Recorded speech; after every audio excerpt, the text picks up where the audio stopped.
বিয়ে এক এমন ভুল যা যদি কোনো ভুল মানুষের সাথে হয়ে যায় তাহলে পুরো জীবনটাই ছারখার হয়ে যায় এবং এই ভুল সারা জীবন পস্তাতে হয়। ঠিক এরকমই একটি কাহিনী নিয়ে আজকের গল্পটি, যেখানে আমাদের গল্পের নায়িকা তার জীবনসঙ্গী চিনতে ভুল করে, যার জন্য তার পুরো জীবনটাই নরকের মতো হয়ে যায়। তবে শুধু তাই নয়, সবথেকে দুঃখের বিষয় এই যে তার নিজের বেস্ট ফ্রেন্ডও তার সাথে চিট করে। এ সমস্ত কিছু সে নিজের চোখে সহ্য করতে পারছিল না এবং এক পর্যায়ে তার এই জীবনের ভুল শুধরানোর জন্য ভাগ্য তাকে একটি উপহার দেয়। ভাগ্য তাকে সুযোগ দেয় আবারও নতুন করে তার ভাগ্য লেখার। নায়িকা এই সুযোগ পেয়ে নিজের ভাগ্যকে নিজের মতো করে লিখতে শুরু করে দেয়। নায়িকা তার নতুন জীবনে আগের জীবনে ঘটে যাওয়া সমস্ত ভুল সংশোধন করে, সাথে সে তার পারফেক্ট জীবনসঙ্গীকে খুঁজে পায়, যে কিনা তাকে তার নিজের থেকেও বেশি ভালোবাসে। বোঝাই যাচ্ছে গল্পটি ঠিক কতটা ইন্টারেস্টিং। আশা করব এই গল্পের স্টোরি আপনাদের অনেক বেশি ভালো লাগবে। তো চলুন বন্ধুরা, বেশি দেরি না করে আজকের গল্পটিকে শুরু করা যাক। গল্পের শুরুতে আমরা আমাদের ফিমেল লিড জিহুনকে দেখতে পাই, যে কিনা হসপিটালের বেডে ছিল। জিহুনের এখন ক্যান্সারের 4th স্টেজ চলছিল। জিহুনের বেস্ট ফ্রেন্ড তাকে সান্ত্বনা দিতে আসে, যার নাম হচ্ছে সুমিন। সুমিন তাকে বলে, তোমাকে এই অবস্থাও দেখতে অনেক সুন্দর লাগছে। আমার বেস্ট ফ্রেন্ড আসলেই অনেক সুন্দর। জিহুন তাকে বলে, এগুলা বলে কোনো লাভ হবে না। আমার হাজবেন্ডের কাছে আমি আর সুন্দর নই। সে আমাকে আই লাভ ইউ একটি মেসেজ লিখেছিল, পরে আমি যখন সিন করি তখন সে সেটি আনসেন্ড করে দেয়। নিশ্চয়ই সে অন্য কোনো মহিলাকে মেসেজটি করেছিল, যা ভুলে আমার কাছে সেন্ড হয়ে গেছে। সুমিন তাকে বলে, এই নিয়ে বেশি চিন্তা করতে মানা এবং সে খুব শীঘ্রই সুস্থ হয়ে যাবে। এরপরে জিহুনকে কেমো দিতে ডাকা হয়, যার জন্য জিহুন কেমো দিতে চলে যায়। জিহুন মনে মনে বলতে থাকে, এভাবে আর কতদিন? যদি সে কোনো মতে বেঁচেও যায় তাও সে শুধুমাত্র 6 থেকে 8 মাসই বাঁচতে পারবে, পর তো তাকে যেতেই হবে। জিহুন অতীতের ফ্ল্যাশব্যাক মনে করে, যেখানে জিহুনের মিনহান নামে একজন লোকের সাথে বিয়ে হয়। জিহুনের যে শাশুড়ি ছিল সে মোটেও ভালো ছিল না। সে জিহুনের সাথে সবসময় অত্যাচার করত। জিহুনের বিয়ের 1 বছর হয়ে যায়, তবুও জিহুনের কোনো বাচ্চা হয় না, যা নিয়ে জিহুনের শাশুড়ি তাকে অনেক কথা বলতে শুরু করে দেয়, তাও আবার মিনহানের সামনে। তবে মিনহান কিছুই বলে না। মিনহানও তার মায়ের সাপোর্টে ছিল। সে তার মায়ের হয়ে জিহুনকে উল্টাপাল্টা কথা বলতে শুরু করে দেয়। জিহুন বেচারি অনেক কষ্টে ছিল। এখানে বলে দেওয়া ভালো, তাদের এই পুরো সংসার শুধুমাত্র জিহুন চালাতো। মিনহান তার চাকরি ছেড়ে দেয় এবং জিহুনকে বলে সে স্টক বাজারে স্টক বিজনেস করবে। জিহুন মিনহানকে বলে, তুমি এটা কি করে করতে পারলে? তুমি জানো এই সংসারটা পুরোপুরি আমি চালাই। আমি যেভাবে অফিসে কাজ করি ঠিক সেভাবে আমি বাড়িতেও কাজ করি। আমার পক্ষে একা এভাবে কতদিন সম্ভব? মিনহান তার কোনো কথার পাত্তা না দিয়ে তার মায়ের কোলে শুয়ে পড়ে। এর ঠিক কিছুদিন পরে জিহুনের ক্যান্সার ধরা পড়ে, যা কিনা ছিল 4th স্টেজে। জিহুন যখন কথাটি বাড়ির লোকেদেরকে জানায়, জিহুনের শাশুড়ি বলতে থাকে, মিনহানে তুই কি মেয়েকে বিয়ে করে আনলি? পুরো অলক্ষী মেয়ে। এখন এই মেয়ের পিছনে কতগুলো টাকা খরচ হবে। তাছাড়াও মেয়েটা যদি মারা যায় তাহলে আমাদের পুরো সংসার খরচ কে চালাবে? সাথে তোর খাবার বানানো, আমার খাবার বানানো, এগুলো কে করবে? মিনহানও তার কথাগুলো শুনছিল এবং জিহুনের উপর অনেক রেগে যাচ্ছিল। আর বেচারি জিহুন এদের এই সমস্ত কথাগুলো শুনছিল। জিহুন ভাবতে থাকে, সে কাদের জন্য এতদিন এত পরিশ্রম করলো, কাদের জন্য সে এখন ক্যান্সারের 4th স্টেজে চলে এসেছে, যারা কিনা তার নিজের স্বার্থেই তাকে ব্যবহার করেছে। সিন বর্তমানে চলে আসে, যেখানে জিহুন চিন্তা করতে থাকে তার তো এখন কেমো দেওয়া শেষ, সে শেষবারের মতো তার বাড়ি থেকে ঘুরে আসবে, যার জন্য সে বাইরে চলে যায়। আর এদিকে আমরা সুমিনকে দেখতে পাই, যে কিনা খুব সুন্দর করে সেজে গুজে জিহুনের বাসায় এসে হাজির হয়। জিহুন হসপিটাল থেকে একটি ট্যাক্সি বুকিং করে এবং এক ট্যাক্সি করে যেতে থাকে। ট্যাক্সিতে থাকা সেই লোকটি জিহুনের সাথে অনেক ভালো ব্যবহার করে এবং যাওয়ার সময় জিহুন যখন তাকে টাকা দেয় তখন সেই ট্যাক্সি ড্রাইভার তাকে বলে টাকার কোনো প্রয়োজন নেই, আজ সে তার শেষ ট্যাক্সি চালাচ্ছে, যার জন্য সে এখন কোনো টাকাই নেবে না। উল্টো সে তাকে একটি টাকা রিটার্ন করে। জিহুন জানতে চায় এই টাকাটি কেন রিটার্ন করলেন, তবে সেই ট্যাক্সি ড্রাইভার তাকে সঠিক কোনো উত্তর দেয় না। জিহুনও খুশি খুশি সেই টাকাটি নিজের কাছে রেখে দেয়। জিহুন বাসায় দেখতে পারে তার বাসায় একটি মহিলার হিল পরে রয়েছে, যা কিনা জিহুনের ছিল না। জিহুন আস্তে আস্তে তার রুমের দিকে এগোচ্ছিল এবং সে তার রুমের ভিতরে মিনহান এবং সুমিনকে দেখতে পায়। সমিন মিনহানকে বলে, আমি যদি পারতাম তাহলে জিহুনকে ছাদ থেকে ফেলে দিতাম এবং আমরা দুইজন একসাথে সংসার বাঁধতাম। এ সমস্ত কিছু শুনে জিহুন আর নিজেকে সহ্য করতে পারে না। এ সময় মিনহান তাকে বলে, তোকে মেরে কী লাভ, এমনিতেও তুই শুধুমাত্র 3 মাসই বাঁচবি। এরপরে সমিন মিনহানের কাছে ভালো সাজার জন্য জিহুনের কাছে যায়, তবে জিহুন এতটাই রেগেছিল সে সমিনকে মারতে থাকে। মিনহান সহ্য করতে না পেরে জিহুনকে ফেলে দেয়, যার জন্য জিহুন অনেক আহত হয়ে যায়। জিহুন মনে করতে থাকে এই হয়তো তার জীবনের শেষ মুহূর্ত। জিহুনের মাথা থেকে রক্ত পড়ছিল। কিছুক্ষণ পরে জিহুন আবারও হুঁশে ফিরে আসে, তবে এবার সে টাইম ট্রাভেল করে পিছনে চলে এসেছিল। তার চোখ দিয়ে অনবরত পানি পড়ছিল। জিহুন যখন চোখ খুলে তখন সে মিনহানকে দেখতে পায়। মিনহানকে দেখার সাথে সাথে মিনহানের চুল ধরে সে টানতে থাকে। ওই সময় জিহুনকে আটকায় আমাদের হ্যান্ডসাম মেল লিড, যার নাম হচ্ছে জিও। জিও জিহুনকে বলে, এ সমস্ত কিছু তুমি কি করছো, অফিসের সমস্ত লোক তোমার দিকে তাকিয়ে রয়েছে। ওই সময় সেখানে সমিন চলে আসে। জিহুন কিছুই বুঝতে পারছে না তার সাথে এগুলো কি করছে। জিহুনের মুখের উপরে কফি একটি গ্লাস আসছিল। ওই সময় সেখানে জিও তাকে বাঁচিয়ে ফেলে। জিহুন সেখান থেকে পালাচ্ছিল, হঠাৎই সে পড়ে যায়। জিও তাকে আবারও বাঁচিয়ে ফেলে। জিও জিহুনকে বলে, তুমি নিশ্চয়ই আজকে অসুস্থ, তোমার উচিত বিশ্রাম নেওয়া। জিহুন তখন ঠান্ডা মাথায় ভাবে তার সাথে কি করছে। জিহুন যখন আশেপাশের দিকে তাকায় তখন সে দেখতে পারে সে 2023 থেকে 2013 সালে চলে এসেছে। জিহুন বুঝতে পারে সে টাইম ট্রাভেল করে অতীতে চলে এসেছে। জিও তাকে তার বাসা পর্যন্ত ড্রপ করে দেয়। জিহুন জিওর এত কেয়ারিং দেখে অনেক বেশি অবাক হয়ে যায়। জিও তাকে যাওয়ার আগে তার হাতের ভিতরে কিছু টাকা ধরিয়ে দেয়, কারণ জিহুনের এখন মাসের শেষ এবং তার হাতে বেশি টাকাও নেই, যার জন্য জিও তাকে কিছু টাকা দেয়। জিহুন বাসায় আসে এবং বাসায় এসে সমস্ত কিছু দেখতে থাকে। জিহুনের নজর পড়ে সেই নোটটির উপর, যেই নোটটি সে ট্যাক্সি ড্রাইভারের কাছ থেকে পেয়েছিল। সেখানে একটি হার্ট শেপ দেওয়া ছিল। জিহুনের মনে পড়ে তার বাবা ওইভাবে তার সমস্ত টাকার ভিতরে হার্ট শেপ এঁকে দিত। জিহুনের পৃথিবীতে তার বাবা ছাড়া কেউ ছিল না। জিহুনের বাবা অনেক বছর আগে মারা গিয়েছিল। জিহুন যখন ব্যাপারটি দেখতে পারে তখন সে বুঝতে পারে তার বাবাই তাকে নতুন জীবন আবারও দিয়ে গিয়েছে। সে অনেক স্যাড হয়ে যায়। সে আফসোস করতে থাকে তার বাবাকে এত কাছ থেকে দেখেও সে কেন চিনতে পারেনি। ওই সময় তার বাসায় মিনহান আসে এবং তাকে খাবার খাওয়াতে একটি রেস্টুরেন্টে নিয়ে যায়। পরে জিহুন তার মেডিকেল টেস্ট করায়। ডাক্তার তাকে বলে তার কোনো বিশেষ সমস্যা নেই। জিহুন বুঝতে পারে এখন থেকে তার নিজের খেয়াল রাখা উচিত, কারণ সে যদি নিজের খেয়াল না রাখে তাহলে ভবিষ্যতে তার ক্যান্সারও হতে পারে। জিহুন একদিন লাইব্রেরিতে যায় এবং সেখানে তার জিওর সাথে দেখা হয়। জিও তার সাথে কথা বলছিল। জিহুনের চোখ পড়ে তার হাতের দিকে, কারণ সেদিন জিহুনকে বাঁচাতে গিয়ে জিওর হাতে সেই গরম পানির ফ্লাক্সের একটি ফুটা লেগে গিয়েছিল। জিও জিহুনকে বলে, তুমি কি তোমার চাকরি ছাড়ছো নাকি? তোমাকে ইদানিং লাইব্রেরিতে দেখা যাচ্ছে। তুমি কি কোনো হেলথ বিষয়ক চাকরিতে কাজ করবে নাকি? এরপরে জিও জিহুনকে একটি রেস্টুরেন্টে নিয়ে যায়। জিহুন জিওকে বলে, এমন কোনো বিষয় নয়। সে তার স্বাস্থ্য নিয়ে অনেক সচেতন এবং সে চায় তার স্বাস্থ্য যেন সবসময় ভালো থাকুক। জিও তাকে বলে, এভাবেই কাজ করে যাও। আমি জানি তুমি নিশ্চয়ই একদিন সফল হবে। পরের দিন জিহুন অফিসে যায়, তবে সে সমিনের জন্য অনেক আতঙ্কে ছিল, কারণ সমিন তাকে দেখলেই তার সাথে অদ্ভুত আচরণ করত, যা তার মোটেও পছন্দ ছিল না।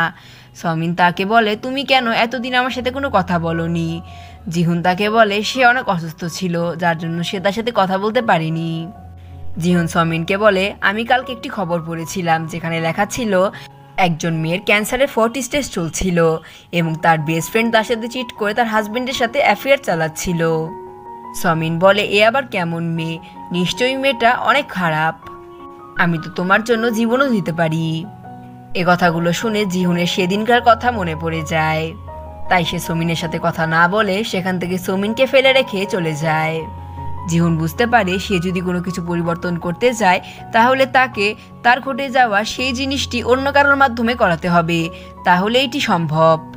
মানে তার সাথে মিনহানের বিয়ে আগে থেকে ঠিক করা হয়েছে, তবে মিনহানকে যদি সে বিয়ে না করে সমিনের সাথে বিয়ে করিয়ে দেয় তাহলে তার এই ভাগ্যটি সমিনের উপর চলে যাবে। জিহুনের এই খারাপ ভাগ্য জিহুন চাচ্ছিল সমিনকে দিতে, কারণ সমিন এমনিতেও তার নিজের স্বার্থের জন্য যা খুশি তাই করতে পারত। জিহুন বলতে থাকে, মিনহান হলো আমার জীবনে সব থেকে বড় আবর্জনা, যা আমি সমিনকে দিয়ে দিব। এদিকে জিও জিহুনকে ডাকে। জিহুন জিওকে বলে সে তার চাকরি নিয়ে অনেক সিরিয়াস। আপনি জানেন আমি একটি কাজ করার জন্য কত পরিশ্রম করি। আমি চাই এই কোম্পানি যেন টেক ওভার করুক। জিও তার কথাগুলো শুনে অনেক ইমপ্রেস হয় এবং বলে যে হার্ডওয়ার্ক করে সে কখনোই হেরে যায় না। জিও জিহুনকে বলে, আমি তোমার সাথে আজকে রাতে ডিনারে যেতে চাই, তুমি কি ফ্রি আছো? জিহুন এই কথা শুনে অনেক বেশি খুশি হয়ে যায়। সে কিছু বলতে যাবে, ওই সময় সেখানে সমিন চলে আসে এবং তাকে বলে এটা কিভাবে সম্ভব, আজকে রাতে সে আমার সাথে ডিনারে যাবে, যার জন্য সেখানে জিও চলে যায়। সমিন জিহুনকে বলে, ভাগ্যিস আমি এখানে চলে এসেছিলাম, তা না হলেও ও তোমাকে নিয়েই গিয়েছিল। এরপরে জিহুনকে মিনহান ধরে ফেলে এবং মিনহান বলে, তোমার সাথে নিশ্চয়ই জিওর সম্পর্ক রয়েছে, যার জন্য তুমি আমার থেকে দূরে থাকছো। জিহুন তাকে বোঝানোর চেষ্টা করে এমন কোনো বিষয় নয়। জিহুন মিনহানকে বলে, তুমি দেখতে অনেক সুন্দর, তাই আমার মনে হয় তোমার সাথে যদি আমি থাকি তাহলে অন্য মেয়েগুলো আমাকে হয়তো হিংসার চোখে দেখবে, তাই আমি তোমার থেকে দূরে থাকি। জিহুনের এরকম কথা শুনে মিনহান তো একেবারে আকাশ থেকে নেমে পড়ে, সে অনেক হাসতে থাকে। ওই সময় সেখানে মিস কান চলে আসে এবং সেখান থেকে লজ্জা পেয়ে মিনহান চলে যায়। মিস কান জিহুনকে বলে, তুমি যদি চাও তাহলে তুমি মিনহানের সাথে ব্রেকআপ করতে পারো, কারণ ছেলেটা বেশি সুবিধার নয়। এদিকে লাঞ্চ টাইমে সবাই লাঞ্চ করতে যায়। জিহুনের মনে পড়ে অতীতের কথা, যেখানে কোনো এক বিষয় তার সাথে সমিনের ঝগড়া হয়, যার জন্য সমিন তাকে ইচ্ছাকৃতভাবে ফেলে দেয় এবং তার মুখের উপর সকল তরকারি এসে পড়ে। তবে জিহুন এবার নিজের ভাগ্য পরিবর্তন করে এবং জিহুনের জায়গায় সমিন মাটিতে পড়ে যায় এবং সকল খাবার এসে পড়ে মিনহানের গায়ে। এরপরে আমরা দেখতে পারি জিহুন ওয়াশরুমে, যেখানে সে নিহুন নামে একটি মেয়েকে হেল্প করে, সে তার নতুন ফ্রেন্ড হয়ে যায়। এদিকে সবাই লাঞ্চ করতে বসে। ওই সময় জিহুন মিনহানকে বলে, তোমার কি মনে আছে এই শার্টটি অনেক এক্সপেন্সিভ, আর এই শার্টটি কেনার জন্য তুমি আমার 6 মাসের স্যালারি জমিয়েছিলে। মিনহানের সেই হিসাবে রাগ করা উচিত ছিল, তবে মিনহান সমিনের উপর কোনো রাগই দেখায় না। মিনহান জিহুনের সামনেই সমিনের সাথে ফ্লার্ট করতে শুরু করে দেয়। জিহুন মনে মনে বলতে থাকে, কি রকম শয়তান, আমার কাছ থেকে 6 মাসের স্যালারি জমিয়ে এই শার্টটি কিনেছিল, আর এখন এমন ভান করছে মনে হয় এই শার্টটা যেন তার প্রতিদিন পরার শার্ট। আমার আগেই বোঝা উচিত ছিল এই সমস্ত মানুষের সাথে প্রেম করা কখনোই উচিত নয়, এরা ভালোবাসার কখনোই যোগ্য নয়। এদিকে আমরা অফিসের ম্যানেজার কিমকে দেখতে পাই, যে কিনা সবার সাথে চিল্লিয়ে চিল্লিয়ে কথা বলতো, তবে সমিনকে বাদে, কারণ সমিনের সাথে সে রিলেশনশিপে ছিল। সে অফিসের কারোর প্রজেক্টই অ্যাকসেপ্ট করতো না সমিন বাদে, কারণ সে সমিনের প্রেমে পুরোপুরি পাগল ছিল। সে চাইতো শুধুমাত্র সমিনেরই যেন প্রমোশন হয়। সমিনের সাথে কিছু বছর আগে সে রিলেশনশিপে গিয়েছিল। সমিন তার সাথে হেসে খেসে অনেক কথা বলে, আর এই সমস্ত কথা শুনে ম্যানেজার ভাবতে থাকে সমিনের সাথে সে সংসার বেঁধে নিয়েছে এবং তার বাচ্চাও হয়ে গেছে। স্বপ্নে সে সমিনের সাথে সংসার বাঁধতে শুরু করে দেয়। এদিকে সমিন জিহুনকে একটি ইয়াররিং দেয় এবং বলে একটি ফ্রেন্ড পার্টি রয়েছে, যেখানে ইয়াররিং পরে তাকে আসতে বলে। এই ইয়াররিং দেখে জিহুনের অতীতের কথা মনে পড়ে যায়। ঠিক এভাবেই সমিন তাকে এই ইয়াররিং গিফট করেছিল এবং ইয়াররিং পরে সে যখন ফ্রেন্ডস পার্টিতে যায়, স্কুলে বুলি করা মেয়েগুলো তাকে বলতে থাকে, তুমি সমিনকে এখনও কপি করো, সমিন যে ইয়াররিং পরে এসেছে তুমিও সেই ইয়াররিং পরে এসেছো। আসলে সমিন ইচ্ছাকৃতভাবে তার নিজের ইয়াররিংয়ের সাথে ম্যাচিং ইয়াররিং জিহুনকে দিয়েছিল, যাতে জিহুন এই পার্টিতে অনেক বেশি বুলি হয়। সাথে ইয়াররিং দামি ব্র্যান্ডের হলেও তা কপি ছিল, মানে এটি নকল ইয়াররিং ছিল। জিহুন বলতে থাকে, আমি এখন আগের মতো আর গাধা নই, আমি এখন সব কিছু জানি এবং এই হিসেবে আমি আমার পরবর্তী পদক্ষেপে পা রাখবো। এদিকে জিহুনের সাথে আবারও জিওর দেখা হয়ে যায়।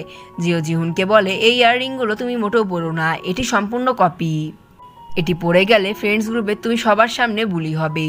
ঠিক ওই সময় জিহুনের মনে পড়ে যায় অতীতে জিও তাকে এই কথাগুলো বলেছিল, তবে জিহুন তখন ভালোবাসা এবং বন্ধুত্বে অন্ধ ছিল, তাই সে জিওর এই কথাগুলো মোটেও বিশ্বাস করেনি। জিহুন বলতে থাকে, এই মানুষটি কখনো আমার ক্ষতি চায়নি, সবসময় আমার ভালো চেয়েছে।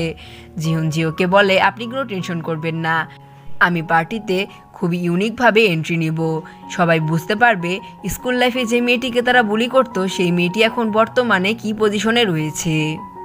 এদিকে মিনহান ও সমিনকে জিহুন বাসায় ডাকে, তবে সমিন আজকে অসুস্থ ছিল, যার জন্য সে আসতে মানা করে দেয়। মিনহান তখন বাসার মধ্যে রেডি হয়ে জিহুনের সামনে আসে। জিহুন মূলত চাচ্ছিল সে মিনহান এবং সমিনকে এক করবে, তবে তার এই প্ল্যান তার উপরই ভারী হয়ে যায়। ঠিক ওই সময় সেখানে ডেলিভারি ম্যান চলে আসে এবং একটি পার্সেল নিয়ে তাদের সামনে হাজির হয়। মিনহান তাকে নিয়ে অনেক কথা বলে এবং ডেলিভারি ম্যানের সাথে সে ঝগড়া লাগিয়ে ফেলে। আর ঠিক এই সুযোগে জিহুন তার দরজা আটকিয়ে ফেলে এবং মিনহানকে বাসা থেকে বের করে দেয়।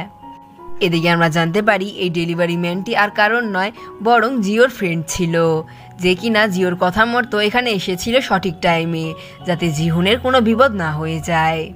এখানে আমরা বুঝতে পারি জিও জিহুনকে অনেক পছন্দ করত। যাই হোক, এরপরে ডেলিভারি ম্যানটি তার নিজস্ব দোকানে চলে আসে। আর এদিকে আমরা একটি শেফকে দেখতে পাই যার নাম ছিল ইহুক। জিও ইহুকের কাছে যায় এবং তাকে ফ্রেন্ডস পার্টিতে আসার জন্য আমন্ত্রণ জানায়। ইহুককে তার ফ্রেন্ড বলে, তুমি এই পার্টিতে যেও না। ইহুক বলতে থাকে, এই পার্টিতে তো আমি এমনি যেতাম না, তবে এই পার্টিতে আমার জীবনের প্রথম ক্রাশকে আমি আবারও দেখতে পারবো। তবে এই নিয়ে আমার জীবনে এক বেদনাদায়ক ঘটনা রয়েছে, যেখানে আমরা জানতে পারি ইহুক জিহুনকে পছন্দ করত, তবে জিহুন তার লাভ লেটার ছিঁড়ে ফেলে, যার জন্য ইহুকের সাথে জিহুনের ঝামেলা লেগে যায়। স্কুল লাইফ থেকে সে জিহুনকে পছন্দ করত, তবে সেই লাভ লেটারটি জিহুন পুড়িয়ে ফেলে। জিহুন এদিকে সিদ্ধান্ত নিতে থাকে যে সেই পার্টিতে সব থেকে সুন্দর হয়ে যাবে। এদিকে জিহুনকে সমিন মেসেজ করে, তুমি কোথায়, তাড়াতাড়ি চলে আসো, পার্টির সময় হয়ে গিয়েছে। সমিন তো চাচ্ছিলই জিহুনকে কি করে আবারও বুলি করা যায়। এরপরে পার্টিতে সমিন এবং সেই বুলি করা মেয়েগুলো হাজির হয়। সমিনের ফ্রেন্ড ছিল এই বুলি করা মেয়েগুলো। এদিকে হঠাৎই সেখানে জিহুন হাজির হয়। জিহুনকে দেখে সবাই অবাক হয়ে যায়, বিশেষ করে সমিন, কারণ জিহুনকে দেখতে অনেক সুন্দর লাগছিল, সাথে তাকে দেখে অনেক রিচ লাগছিল। এরপরে আমরা কিছুক্ষণ আগে ক্লিপ দেখতে পাই, জিহুন বেশ চিন্তায় ছিল সে কি করে সবার থেকে সুন্দর হবে। এরপরে নিহুন তাকে মেসেজ করে, সে তাকে জানায় তার জমানো সকল টাকার ইনভেস্ট বেড়ে গেছে। এরপরে জিহুন সমস্ত কথা নিহুনকে বলে। নিহুন কথাগুলো শুনে বলে, আমি তোমাকে সাহায্য করব। এরপরে নিহুন তাকে পার্লারে নিয়ে যায়। এদিকে ম্যানেজার কিম তাকে মেসেজ করে, তোমার প্রজেক্ট অনেক ভালো, তবে সমস্যা একটাই, এতে অনেক ভুল রয়েছে, যার জন্য আমি এটি সমিনকে দিতে চাই। জিহুন বুঝতে পারে সমিন তাকে ভালোবাসার চালে ফেলে সমস্ত কিছু নিজের নামে করে নিতে চাচ্ছে। এই বিষয় নিয়ে জিহুন সমিনকে কল করে। সমিন নির্লজ্জের মতো তাকে বলতে থাকে, হ্যাঁ আমি তোমার প্রজেক্টটি চাই, তাহলে আমার অফিসের চাকরি কনফার্ম হয়ে যাবে। সাথে সে এইখানে জিহুনের নাম ধরে ডাকছিল। জিহুন এই কথাগুলো শুনে অনেক বেশি রেগে যায় এবং তাকে বলে, মুখ সামলে কথা বলো, আমি তোমার সিনিয়র, তাই তোমাকে আমাকে মিস বলে ডাকতে হবে, কারণ আমি তোমার থেকে 10 পদ উপরে চাকরি করছি। সে সমিনকে ভালো করে বুঝিয়ে দেয় সে এখন তার লেভেলে নেই, সে তার লেভেলের অনেক উপরে। এরপরে আমরা আবারও বর্তমানে চলে আসি, যেখানে জিহুন তার এক্সপেন্সিভ লুক নিয়ে সেখানে উপস্থিত হয়। সেখানে থাকা সকল লোক অনেক বেশি অবাক হয়ে যায় জিহুনের এমন লুক দেখে। সবাই বলতে থাকে, এই সে চশমা পরা মেয়ে না, যে সবসময় এক জায়গায় বসে থাকতো, সে কি করে এত রিচ হয়ে গেল আর এত মডার্ন কি করে হয়ে গেল। জিহুন তার শত্রুর সাথেও খুব ভালো ব্যবহার করছিল, যাতে সেই বুলি করা মেয়েগুলো অনেক বেশি অবাক হয়ে যায়। জিহুন ভাবতে থাকে নিহুন তাকে কি বলেছিল। নিহুন তাকে বলেছিল কানের দুল প্রধানত 4 প্রকার, প্রথম 2টা এক্সপেন্সিভ এবং ভালো, বাকি 2টা নষ্ট। নিহুন জিহুনকে বলে, সমিন তোমাকে যে ইয়াররিং দিয়েছিল সেটি একদমই নষ্ট, সে নিজে পড়েছিল এক্সপেন্সিভের থেকে একটু কম, মানে 2 নম্বরটা, আর তোমাকে দিয়েছিল 3 নম্বরটা। নিহুন তাকে বলে, আমার কাছে এই ইয়াররিংয়ের অরিজিনাল ভার্সন রয়েছে, এবং সে অরিজিনাল ভার্সন সে জিহুনকে দেয়। জিহুন ভাবতে থাকে যেই বেস্টির জন্য সে এত কিছু করলো, সেই বেস্টি তাকে সবসময় অপমানিত লাঞ্ছিত করতে ব্যস্ত থাকতো, আর যে মেয়েটির সাথে তার মাত্র 2 দিনের বন্ধুত্ব হয়েছে সে তাকে কতই না সাহায্য করে। আসলে বন্ধুত্বের মধ্যে কোনো বয়স কাজ করে না, যে বন্ধুত্ব কয়দিনের। আসল বন্ধুত্ব সেই যে কিনা 2 দিনের বন্ধুত্ব হলেও দেখিয়ে দিবে 10 বছরের বন্ধুত্বের ভালোবাসা। আর এই সিনের মধ্যে আমাদের আজকের গল্পের প্রথম পর্ব এখানে শেষ হচ্ছে। গল্পটি দ্বিতীয় পর্বের জন্য ভিডিওটিকে লাইক করে চ্যানেলটিকে সাবস্ক্রাইব করে আমাদের পাশে থাকবেন এবং কমেন্ট বক্সে পার্ট 2 অবশ্যই লিখে যাবেন। ধন্যবাদ সবাইকে এতক্ষণ পাশে থাকার জন্য।